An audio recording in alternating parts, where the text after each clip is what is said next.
everybody, it's us again, episode 17, the Dead Pixel podcast. Hello. This week's debate it's going to be on the back of, I think, there's a few things that we could have chose for the podcast this week. But I think what we decided on was, with obviously being a left-wing podcast, and Syriza getting voted in Greece, I think on the back of that, we're going to say the topic is the rise of European left, ? So obviously there is a question mark there. We can't say for sure if it's a start of something or whether it's just something on the back of austerity. But that's the debate tonight, guys. So please join us. Tonight I've got Mr. White as ever. How you doing, pal? I'm doing great, Mr. Brown. Nice to be here again. And welcome everybody to the show. Yeah. And I kid you not, listeners, talk about dedication, right?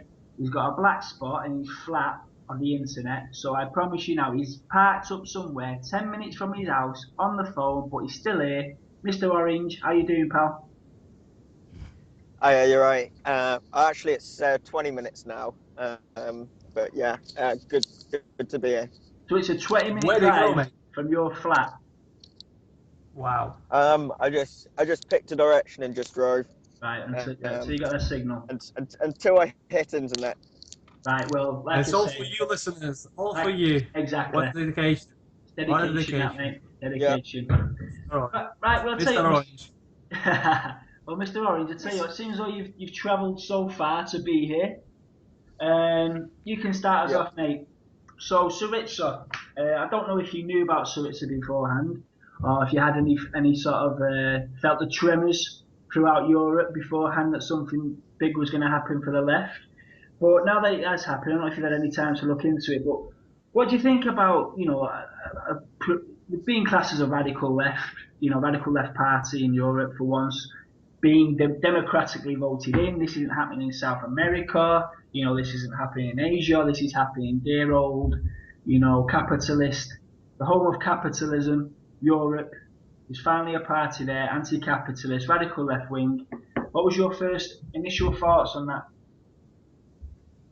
Well, I mean, if it was going to happen anywhere in Europe, I think Greece is pretty much obvious where it's going to happen. I'd seen sort of the left getting stronger there, but also the far right, and I think it's maybe the fact that the far right, I mean, Golden Dawn seemed to be getting a lot of media attention, getting a lot of coverage, and I think whenever there's something like that, there's going to be more of a reaction for the left. So there's going to be more of an opportunity for ideas, other ideas, left-wing ideas to come across as well. Okay. So just for the, I'm surprised and quite pleased that to actually do that well. Get in, but it's as far as spreading further. I think I'm not completely sure, but I mean, obviously it's a start. Okay. Well, just for the listeners there who might not know, and you did touch on it there. There is, as much as there is a radical left group in Greece, which obviously has just come to power, there was for a time, probably getting on to about a year ago, it was actually a toss-up between the far left and the far right. Now, I remember me and Mr. White discussing about the far right in Greece about a year ago, Golden Dawn, if you remember, Mr. White. And this is literally, this is a overtly Nazi party. I mean, their own symbol is just like a play really on the swastika. It's this type of, it's not even a joke. It's not like it's not like a UKIP. It's just swastika rebranded. Yeah, it's not like a UKIP party. These are basically Hitler salutes, big flags, immigrants, death to immigrants type party. So we're talking about two extremes here. And again, as Mr. Orange did touch on that, and the reason he did say that he thought Greece may be sort of the country out of all of the others in Europe that would vote left, radical left, is because of, the elephant in the room, austerity. The austerity measures within Greece has caused this sort of division now between left and right, you know, radical left and far right, and it's all about the IMF coming in, Greece getting loads and loads of debt, you know, and being made to pay off that debt. Now, we've already done a show about austerity, guys, so please, episode 11, I think it is. If you want to know about austerity, we won't go into it too much tonight, but we have done a show on that if you do want some background on it. But basically, it's these austerity measures in Greece that have gone on for so long, and it's polarised the people because pensions have been slashed, work's been slashed, you know, everything's been slashed to pay off these monumental debts. And within these sort of conditions, you do get this polarisation. So that's where we're at the moment with Greece. And even now, Golden Dawn is the third biggest party. So the Nazi party is the third biggest party in Greece. So, you know, watch this space in regards to potential trouble in the streets over there. So, Mr.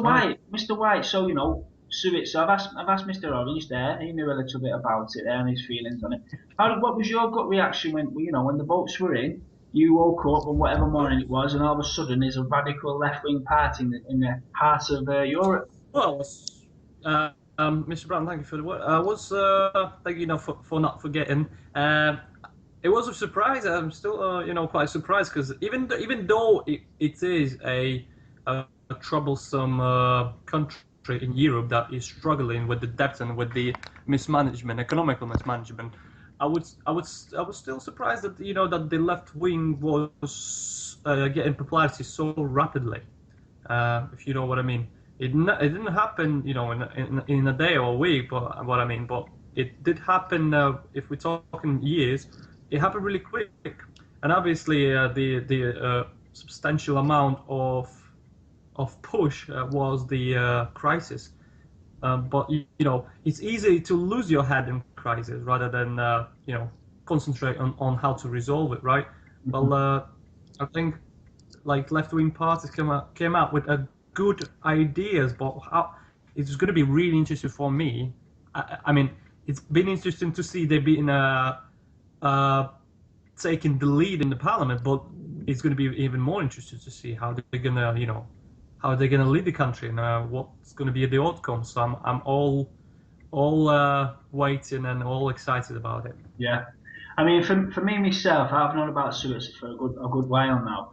But just for a little bit of background on people that don't know anything about Syriza, they were only formed 10 years ago, which in sort of political terms is very, very young.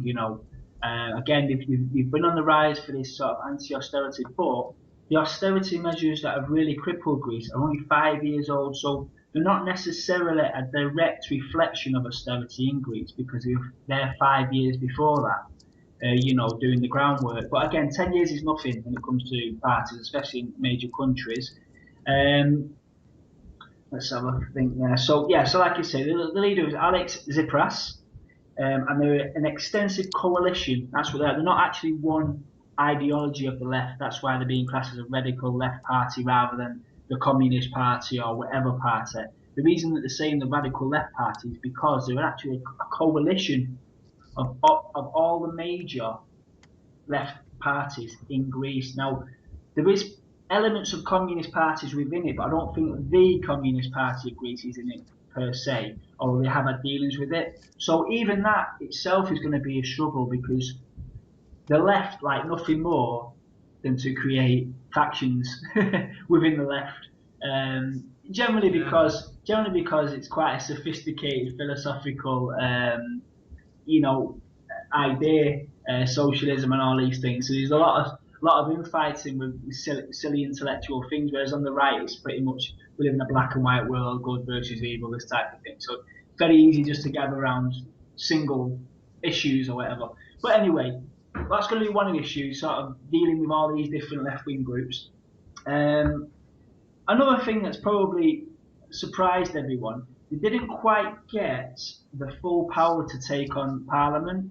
They were a couple of seats short, so they've actually done a deal and done a coalition themselves with what would be probably deemed as a UKIP type party in Britain, a centre-right party. Now, I don't think that that's going to be an issue because they're both anti-austerity, and I think that's where they're going to get their agreements from. And I think that anything sort of anti-immigrant type thing, these parties will get marginalised. So I don't think that's going to be an issue, although that's made a few headlines. And yeah, basically, it was a shock, although I have seen it coming. And for me, it's one of those. It's like, although I'm a left-wing person, I would like to see left-wing parties be voted in, not when there's chaos and catastrophe, because as like Mr. White said, sometimes you've got to keep a calm head when you're voting. It shouldn't always be about these extremes, and so you choose one or the other. I would have preferred them to have been voted in when everything was quite calm economically within Greece, because obviously it does look like it's a reaction to the austerity measures, 5 years of austerity measures. So that worries me slightly, because I'm thinking it's kind of we've got nothing to lose type of mentality. So let's give these a go, rather than something sort of philosophical and enlightened. But we'll see how they go anyway. Yeah. We'll see how they go. And then blame them if they fail. Well, yeah. There's going to be issues there. There's definitely going to be issues on a global scale.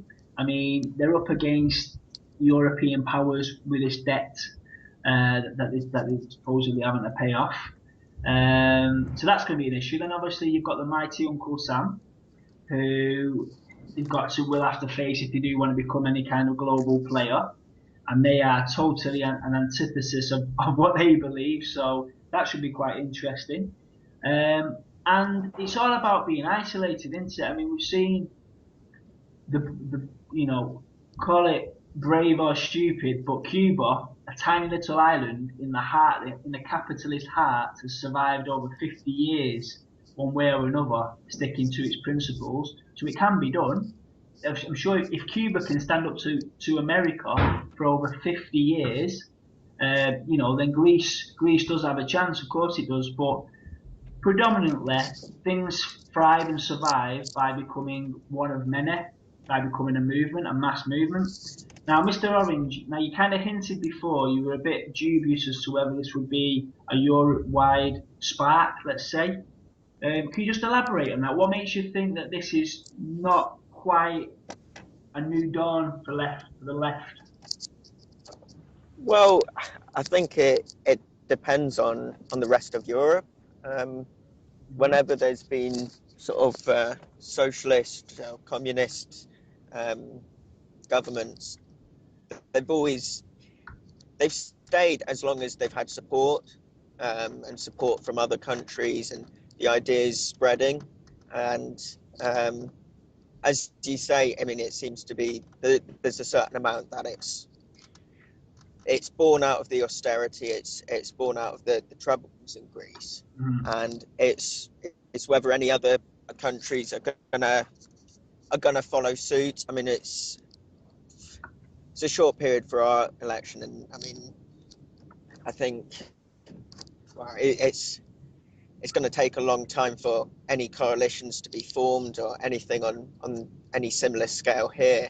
Yeah. It's also dependent on that in all the other countries to do the same. Obviously, I think there is more.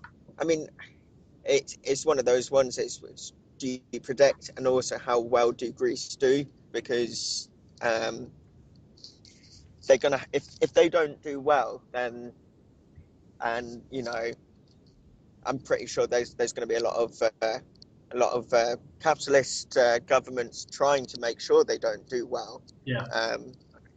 Sanctions and the rest. I don't on Greece as it is. I don't know whether it's enough to inspire or to have a knock-on effect to other countries. I can hope there is.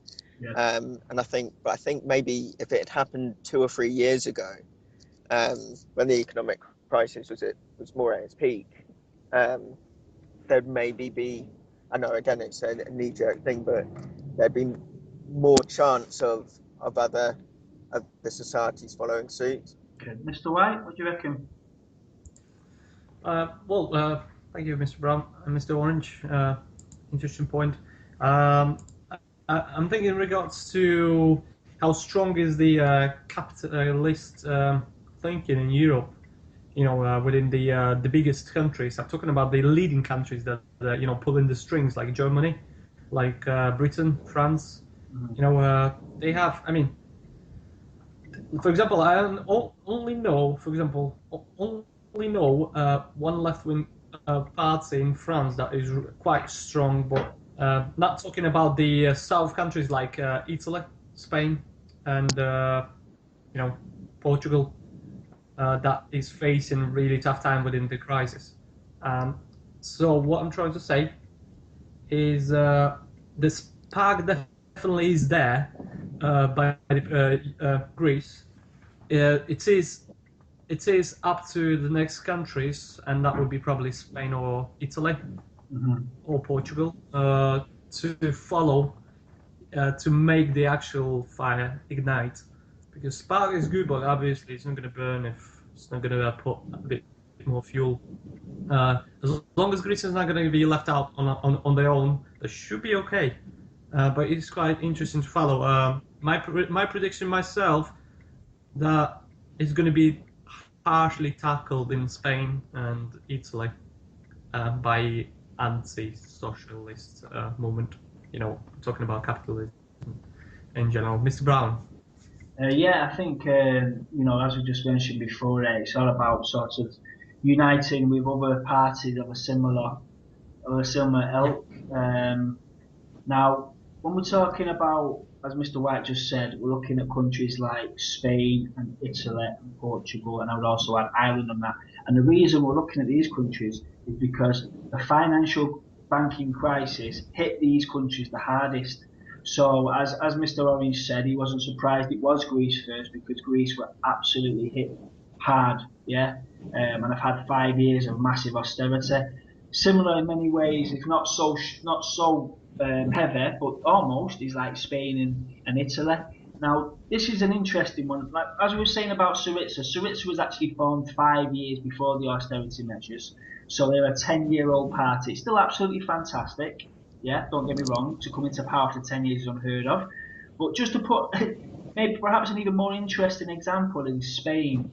Now, at the moment, the biggest left-wing party in Spain is a party called Podemos, and their leader is Pablo Iglesias.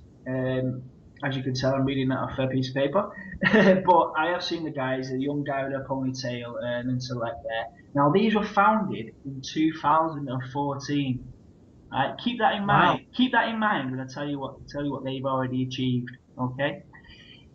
After being only created after 4 months, they got 8% of the national vote of Spain's European elections. 8% for a 4-month-old party. Right? Wow. They are now, they've only just turned 2015, they are now Spain's second largest party in terms of members. Okay? And recently, after the election of the Greek elections, they called a snap sort of protest that had over 100,000 people, flooded Madrid to protest against anti-austerity. So it's almost a case of a bit, like watch this space, really, because that is unbelievable, isn't it? For such a young party to done so much in such a small space of time tells me there seems to be already a wave of energy across Europe there. Yeah, so guys, so really with this party in Spain, that's really a case of watch this space. I mean, that is fantastic achievement what they've done in a very, very short space of time. Now, I haven't been able to find much about Italy, but other than the fact that their prime minister is under a lot of pressure within his party, the left-wing elements within his party, but I don't think it's quite as exciting a development as it is in Spain. But also, we don't need to look that far from home, because in Ireland, which have been hit by austerity, they've had some big rises to the left. Now, their biggest left-wing party, the traditional left-wing party, is Sinn Féin. That's had a big rise at the moment. But also, as well, I don't know if you guys have heard of this, but on the back of austerity in Ireland, they actually tried to tax the water. They actually tried to tax Irish water, which called 100,000 people to march in Ireland in protest. So that's not gone ahead at the moment. It's still in the debate. But that just shows you there. I mean, for Ireland, who's not really renowned for its protests, for 100,000 people, which I think is about 2% of the population, which is pretty damn big, they were out for sort of an anti-austerity march. So there is a number of countries there, obviously Greece, maybe Spain, maybe Italy, and maybe Ireland. Now it's not beyond the realms of possibility. If all those take part in some sort of movement that takes power, now you're really talking after that, aren't you? You have Greece, Spain, Italy, Ireland, possibly Portugal. I mean, we're talking about a real powerful base there, anti-capitalist base. So, like Mr. White said, it's a very exciting time, really, and watch this space. But I mean, Mr. White, what problems do you think they're going to come up against? Though, I mean, we know about the big capitalist powers. So we're talking what economically? We're talking the media is going to be constantly putting them down. What Yeah. kind of things are we talking about? Well, the first of all, it needs to be a clear agenda for them. I'm not talking about just the anti-austerity, because this is the main point for them. But I'm talking about the other agendas. You know, like UKIP. You know, this UK party, very racist, and but they got only one agenda: anti-immigration. They don't have anything else. So I don't even understand how people voting for them. You know, because they don't have any real thing afterwards. Yeah. So within the left party, I mean, we mostly in generally they have austerity measures. That's what they want to tackle, and this is in Greece. But France, for example, coming up with a really good agenda in regard to social reforms and schools and education. Quite interesting. So that's why I'm thinking this is the first thing that they need to tackle themselves by preparing a good agenda and then tackle it step by step. I mean, the people will see the difference as long as they're going to be successful in basically.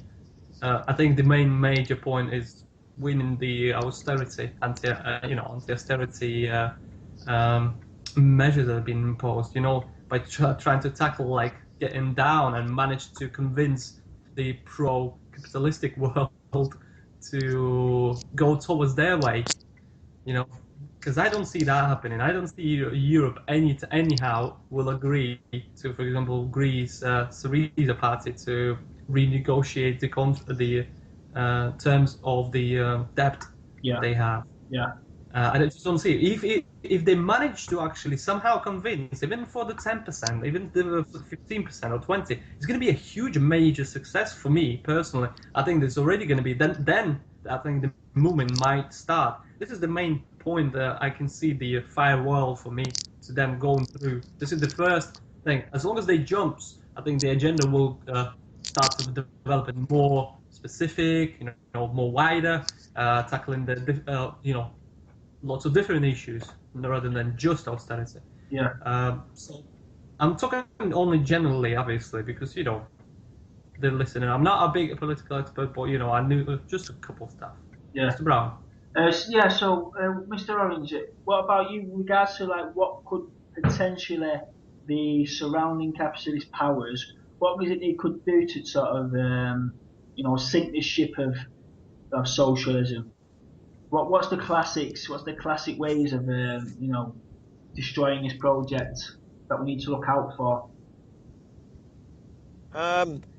Obviously, the media and how well they're perceived as doing, because obviously we rarely get to have like a fully transparent view of how well governments do and how well they're tackling the problems they're facing. I think obviously the media, capitalist media, it's going to be to a certain extent looking to denigrate Syriza, but I think the main thing will be how well they actually do themselves. Yeah. And do you think social media will play a part in showing it's all very well like the mainstream media in say, for example, UK trying to derail any social sort of movements that they may do. But do you not think these days with social media that people do get to the truth if it is there to be got? I think they do. I think they have to be looking for it, to be Yeah. honest. Or is it a bit of an I think, oversaturation? Is it an oversaturation where you can yeah, I type it think in types, you get a million if you answers? have a certain view, if you have a certain viewpoint, I'm sure you'll be able to find evidence on the internet Yeah, to back it up, yeah, whatever viewpoint it is. So, and again, I don't know.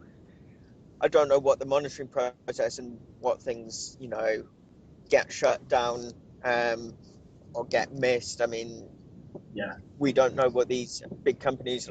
I mean, talk about Google. I mean, when you search for something on Google, you can not find it, even though it's there. Sometimes yeah, it's yeah, going down um, wrong sort of paths here. But I'm just saying I think there's social media can do a certain amount to group people, but I think for something to be for this big, it needs the majority of the population to be aware, yeah, yeah. um, I think I think aware you're of the right views, about. aware of what's going on. Yeah, I think you're right about social media. I think the internet is a blessing and a curse, and I think you get as much positive as you do negative. If you're ultra left wing, you want to find positives about Syriza, you'll find it, and if you're ultra right wing, you want to find negatives, you'll find it. So yeah, I do agree. I think the internet potentially not the savior of the enlightenment we all hoped it would be. However, I think one thing that they have got going for them.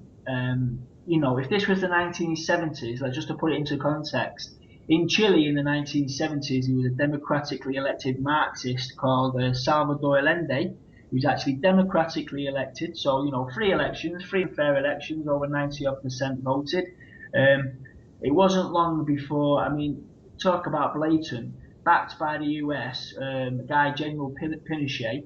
This is how like much they did not give a shit back in the day. There were literally these video footage of the presidential palace getting bombed by the air, missiles coming in, jets coming in and bombing it to like just get rid of him, and they backed a fascist to take into the presidential palace, who then was there for a number of years. Thousands of people died, and it was a really, really totalitarian state.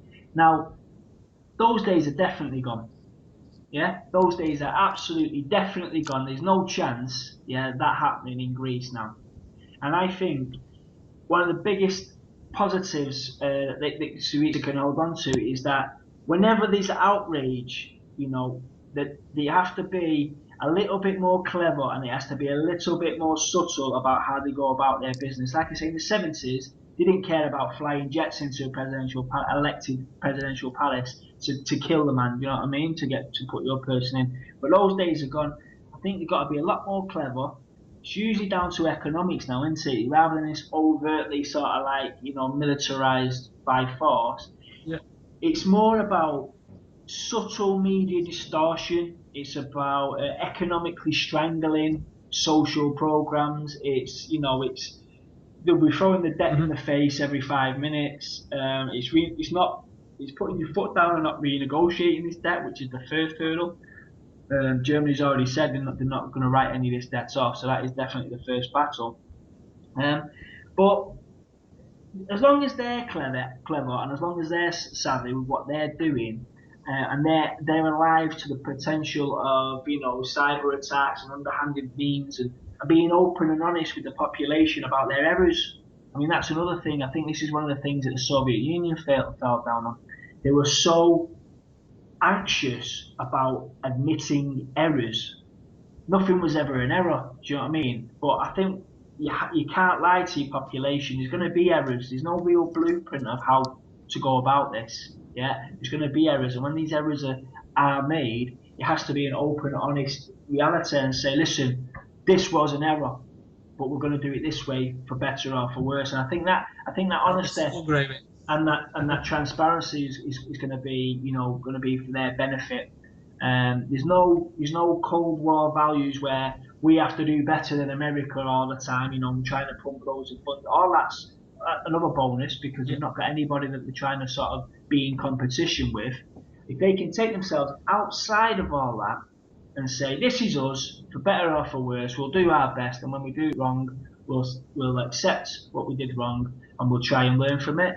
I think that is one of the strengths. What do you think, Mr. What do you think? What do you think is a positive for Syriza in today's modern world? Like I say, in the 70s, if they didn't like him, they just kill a president, and. But today, it's a lot more.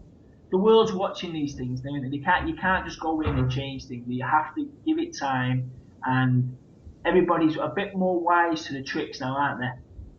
Yeah.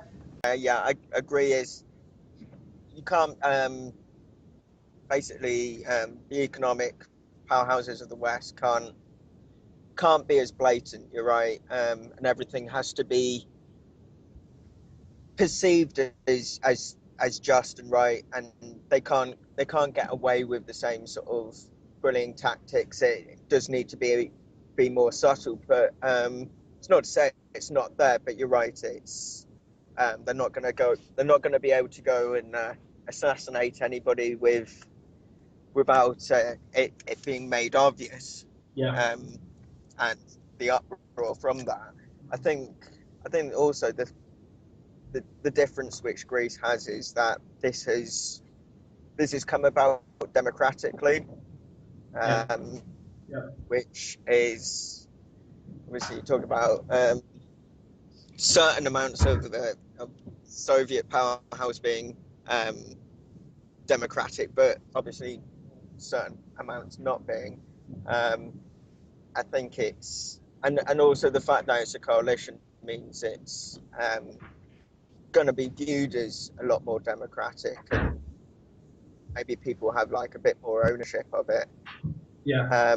But I think you're right. They need to be very clever and very careful about how they spin things and how they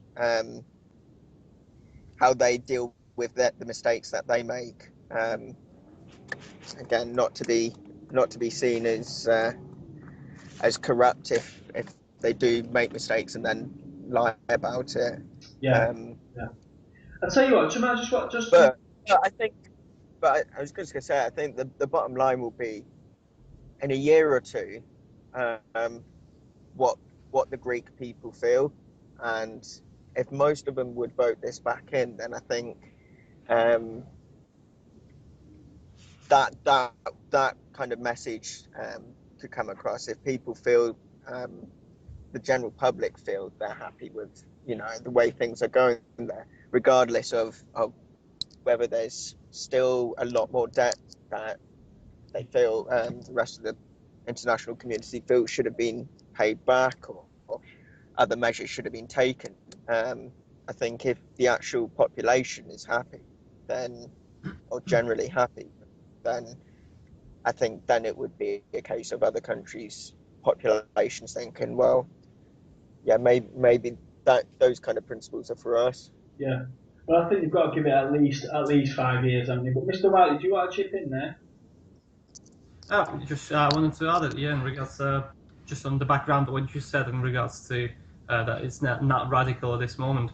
And some point it is, but I think there is a really good factor, that holds you back. I mean, the modern technologies that allows you to send information within seconds anywhere in the world. For example, something happened, the other side of the planet already knows, which is quite interesting. That's why the things get so rapidly in this era, this modern time, which is for me quite exciting to see.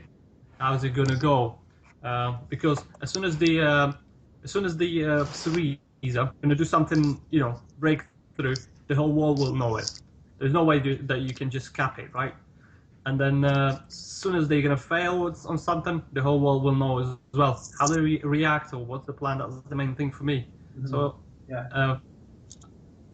Mr. Brown, I think it's gonna be.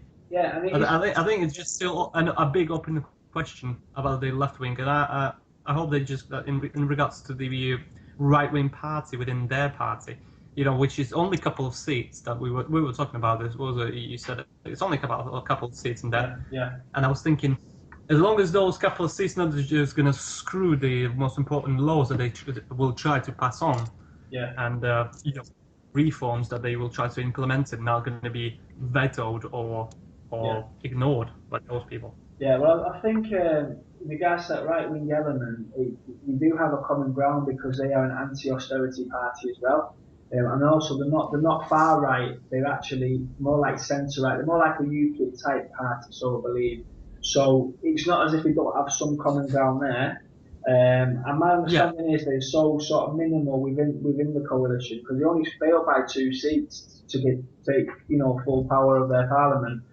I don't think that's going to be an issue. I just think that was sort of reported that way to show it was a little bit of like, oh look, they're already selling out. They're supposed to be radical left and they're already selling out. True, but the problem is though, they had no choice. They had to form a coalition as part of the Greek constitution. That's true. So they had to choose somebody. So they chose the least right-wing party. Yeah, because don't forget this is a coalition of the left. Everybody left is already in this coalition. There was no left to have to be with. Well, hopefully that's the main thing because I mean, what I'm trying to say is a little example. For example, you and me, even if you and me likes orange, doesn't mean we are the same person and our agenda would be the same. That's the only thing. That's the only point I'm trying to prove. Oh yeah, no, totally. It is interesting, but from what I understand is it's not going to be. They will give them enough for them to be happy to say, right, you give us that, we want anti-austerity like yourselves, and we'll allow you to do this, that, and the other. So hopefully that's not going to be a spanner in the works, but there's bigger problems than that, I think. I hope they're going to kick IMF balls really hard. Yeah, I mean, the reason is, if the listeners don't know, the IMF, they have a track record. They've been to places like Argentina and stuff like that, and they literally Argentina at one point after the IMF moved in, they were running on a barter economy at one point where people were doing swapsies, big markets, a barter market. Now, you've not heard of bartering in a capitalist country, since about the 18th century. That's how far back they had to go. Talking about he just destroyed him economically, because he just privatised everything to foreign firms and he stripped everything you can possibly do. The thing is, we get told now Syriza the party Syriza were up against the ruling party. What they kept pumping into the population, the propaganda was, if Syriza get in and go out of Europe, Greece is doomed. If you think it's bad now, wait till Syriza get in, anti-austerity, get kicked out of Europe, and life really will be not worth living. That was what they tried, this fear factor. But the problem is, I've seen interviews with common Greek people basically saying, we've given so much, we haven't got that much more left to give. So really, what can they do that they haven't done already? So that's why they've been brave enough to have this change. Now, for me, going back to my original point at the beginning of the show, my only worry is that's not really a good reason to change government. The fact that you feel you've got nothing else, you've got nowhere else to turn. So, in many ways, looking at this, I don't know if you guys have heard of a philosopher called John Rawls, who wrote about the original position. Ever heard of it? It's quite a famous philosopher. American philosopher, and I think it's quite interesting for this particular subject with Greece. And the reason is, what he said was, it's just a thought experiment, a philosophical thought experiment. Basically, what he says is, if you didn't know your class, your colour, how much money you had, and all these types of things, your social, existence within society, and you were put behind what you call a veil of ignorance, he said, what would most people do? How would most people design an ideal society?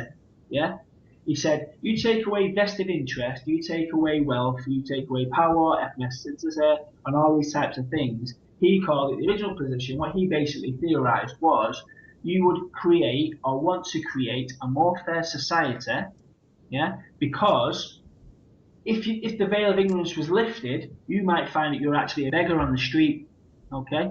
So rather than take a chance and say, well, actually, I'll take a gamble and hopefully I'm a rich person. Most people, when you strip away all their, all the things that society says makes you as a person, so you take all that away, he theorised that most people would want a fair society. Now, I think this is quite relevant for Greece because this is a society where all those things have been literally stripped away.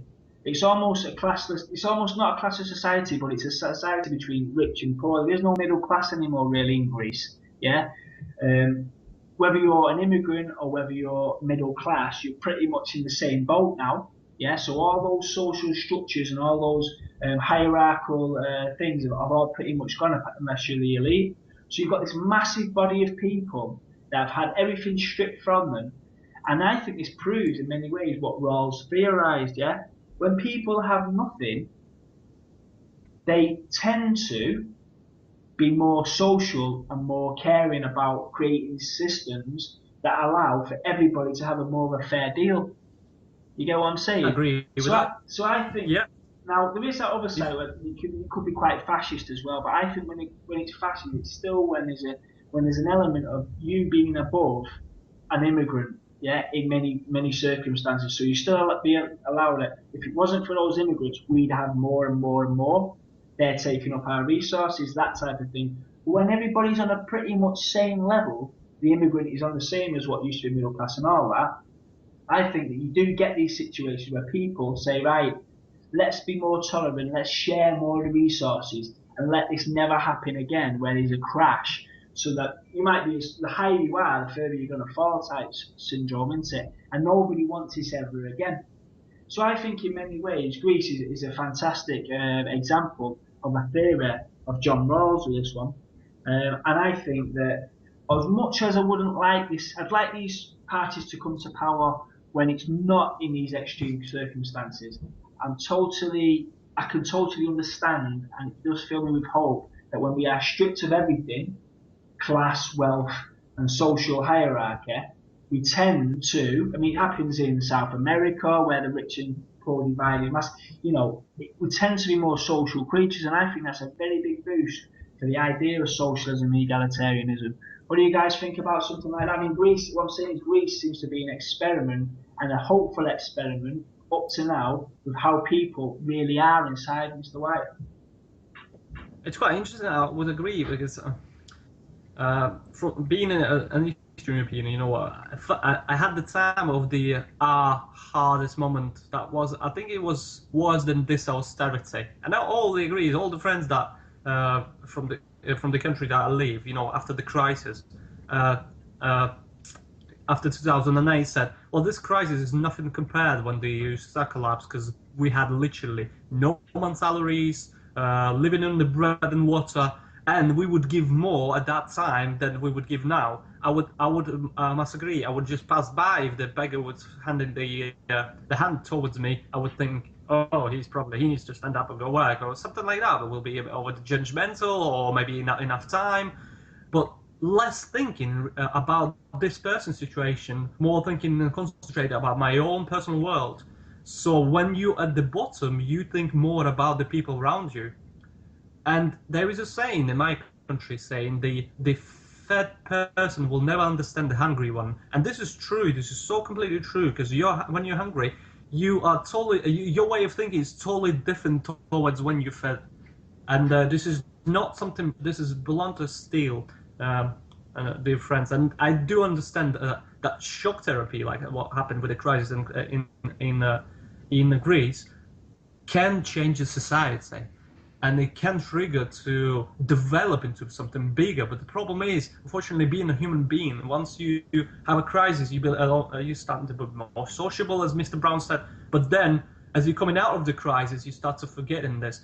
This is what I would like to see to happen. I would like to see Greece to prosper, to have a proper solidarity between the people, immigrants, working class. But then, when they're coming out together by working, by the Greek citizens saying to immigrant, not just I'm not working, but you came and you work instead of me, but I'm working, but you came here, and let us work together to bring this country out of the ashes back to the normal, living stage. And then at this point, once you already get out of it, not to lose that passion, not to lose that idea, not to be more relaxed, but still fighting towards your future of your children, of your society, education, and everything. Mr. Brown. Yeah. Or Mr. Orange, what do you think about this? Mr. Orange, what do you think about that kind of thinking about social groups when when you're on the Yeah, same level? I think we're going into sociology and psychology of kind of probably the reason why it's only happening now is because it's empathy. You can only know something unless you feel it yourself. And the Greek people, they've known the worst effects of austerity now, and again, that's part of the reason why, even though all these arguments were raised and all these left-wing parties were campaigning a few years ago before it actually happened, they didn't get the votes because it was an alien concept until it's actually happened. But I think you're right with poorer societies tend to be more to poorer areas in the UK give more to charity, have more of studies have shown they have more of an idea of society rather than. But again, it's Mr. White saying the problem is once you come out of that, there's a tendency for that to get lost and it to be again sort of, well, I'm okay now, I've got this, and also the protective side of if you've got certain wealth, then you want to protect that.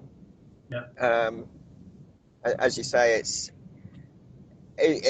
like you say, it's maybe a study in Greece now to see what happens. Now that the majority don't have very much, and now have this opportunity to build a more societally equal country, but there's a number of other factors which are going to come in, aren't there? Oh, of course, yeah. It's going to be thousands of little different subtle things we didn't expect, things that people of Greece didn't expect. But I think for such a big change, the Greek people, I'd be very, very disappointed if they don't get at least 5 years just to try and do what they need to do. If after 5 years things are absolutely horrendous and it didn't work out, then I can understand any population saying we made a mistake or whatever. But this has to be a massive effort now. I mean, I'll tell you what was quite funny actually. I don't know if you guys saw the finance minister of Greece meeting George Osborne at number 11 recently this week. Did anybody see that? Yeah, I've seen that. Yeah. Terrible. Now there was a lot of discussions about what the Greek finance minister was actually wearing compared to George Osborne. George Osborne was your typical, Western capitalist attire, smart suit with a tie and all these things. And this Greek finance minister was literally in a leather jacket, in a bright blue open collar shirt on, and a fancy pair of pants and a fancy pair of boots, right? And sort of the mainstream media was sort of ridiculing how he looked. However, I thought what was quite interesting is I saw on Twitter someone had put, one of these people has a background in economics and one of these people doesn't. Now, the Greek finance minister is actually a professor of economics. Yeah, George Osborne is just a crony that got the job. So that's what I'm saying. That the perception and the reality of these things. Do you know what I mean? And I've seen this guy interviewed, and I can't pronounce his name. I'm not going to embarrass myself, but he is so intellectual and cool. You know what I mean? He's such a breath of fresh air, and it's even we're going off track here, but it's even like the Greek Prime Minister. He didn't go to. The bishop didn't inaugurate him. He didn't go to the presidential palace. He basically went into a room with no tie on, signed a book, and said, "Right, I'm Prime Minister now. Let's get on with it." This is such fresh, new ways of dealing with things. He's taking away all the pomp and all the privilege, and just saying, "Listen, we're working here, right? Let's just get on with it. Doesn't matter what you look like. It's about what you do." Yeah, and a breath of fresh air. Now, guys, I'm not actually But going to. then the mainstream media would screw it up, Mr. Brown, is it? Yeah, exactly. I Yeah, mean, yeah. literally. People just need to give them a chance. There's going to be mistakes, like I say. Now, guys, now for the listeners, I'm just going to announce something now. I'm going to do a series of interviews on the back of the left wing groups in Europe for the next couple of months. I'm going to be getting representatives of all different kind of left wing groups throughout the UK. Starting with the Green Party in 2 weeks, I've got a representative from the Green Party to come in to do an interview and let us know what how they're reacting to this new left question mark in Europe, and how they think they're going to do in the up and coming elections. So, but guys, before going any further, when it comes to the UK, what's your feeling? How far back are we on? Is there anything you've seen in the UK that makes you think, well, actually, fair enough, we haven't been hit by austerity as hard as some, but you've seen something that might make you think there might be a few surprises in the UK. I mean, Mr. White, is there any party or is there anything you've? Well, it's not the party I'm looking for. I think something external, like for example, I think something may trigger to people thinking because even though England is really capitalistic, we have really lots of socialist implementation. For example, I'm taking the biggest one, which is NHS. I mean, the NHS. We were speaking about this in a previous show. The listener, if you want to listen to that. I mean, this is quite social, I would say. I mean, the way our healthcare system works, and now trying to get it to privatize, it might trigger some really bad consequences by the left-wing parties, maybe going into a bit more popular stage of mind for the masses, for the people, and I don't see why not, because I think the British citizen mostly is quite politically active. If to be honest, the ones I've interacted with, and I can see that the people do care about the what's going on in their country. So it might turn out to be. But in regards to the parties, I know there's quite a few Green parties, but unfortunately myself, the listener, I'm not expert of it. I think Mr. Brown would be able to give you a bit more wider spread of idea who and where we are. Well, I got feeling all that. Yeah, I mean, Mr. Brown. The biggest left-wing party that would have any hope in hell of winning a general election would be the Green Party. Would you agree, Mr. Orange?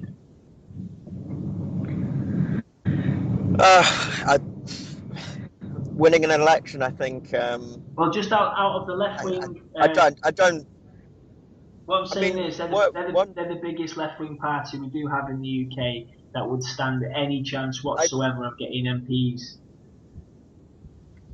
I think the thing is, I couldn't see it.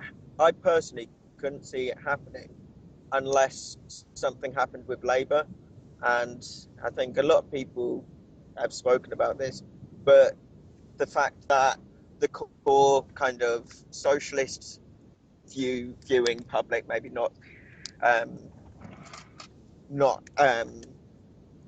involved with left-wing parties, the majority left-leaning people, I think, will vote Labour. And I think as long as Labour hold on to those kind of voters, then you're not going to get anything like that. As I said, a lot of people have talked about a breakaway from Labour, and if that happened, then maybe a new coalition forming. I know a lot of people talk about these new parties coming from that, but you would think the existing left would be able to sort of pull that into a coalition. But I think personally, I think the only way would be is if that a big amount of that core Labour vote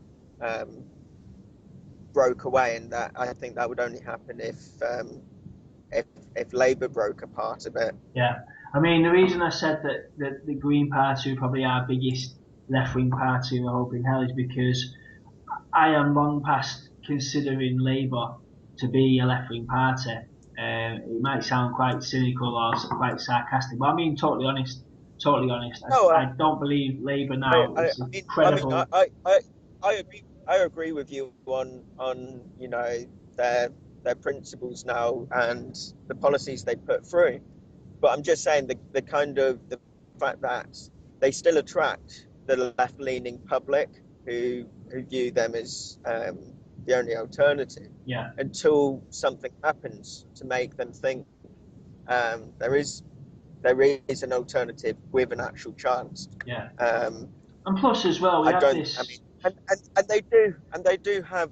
I mean, they do have some very left-wing politicians still in there, and they have some brilliant people. Ties with unions and the rest. Yeah, they have some brilliant people, but in my opinion, that hierarchy, we've got this impenetrable hierarchy that's basically corporatized now.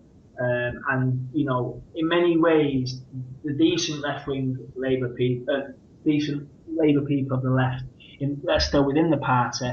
They're either there out of habit, yeah, or because of our system of first past the post. They just don't want the Tories in. We're kind of almost trapped on the left here, aren't we? Because people don't want the Tories in. That's why they flock to Labour, just to keep the Tories out, isn't it? Because if we don't vote Labour, we might fragment the left, and then the Tories will get in, and that just always seems to be the downfall. But but in regards to say election success, okay, take election success out of it. Success, yeah. I mean, we're talking.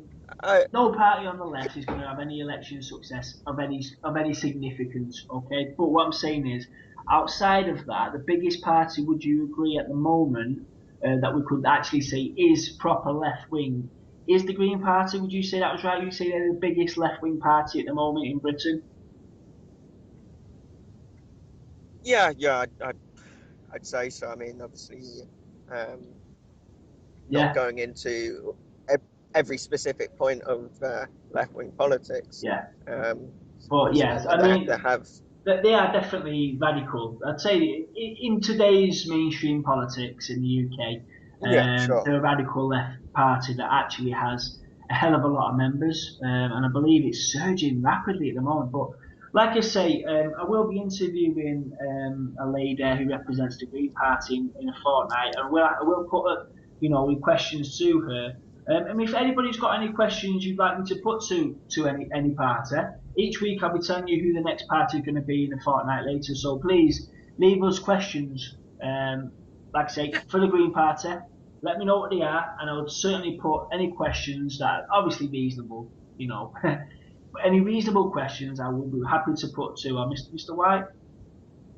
And if you have any questions, dear listener, in regards to this show, today's show, any questions, any disputes, you're thinking we're wrong, then let us know. Put it on Twitter, Facebook, YouTube. Any comments, we'll try to look at them, and we will try to answer if they are relevant to the case. Yeah, right? Yeah. So, okay, guys. Well, thanks for listening, and thanks for joining me, Mr. Orange and Mr. White. Thank you, Mr. Pap. And please join in for the questions for the Green Party next week, or tune in, and we'll see what they have to say. So, thanks, guys. Take it easy. Bye now. Thanks. Till the next show.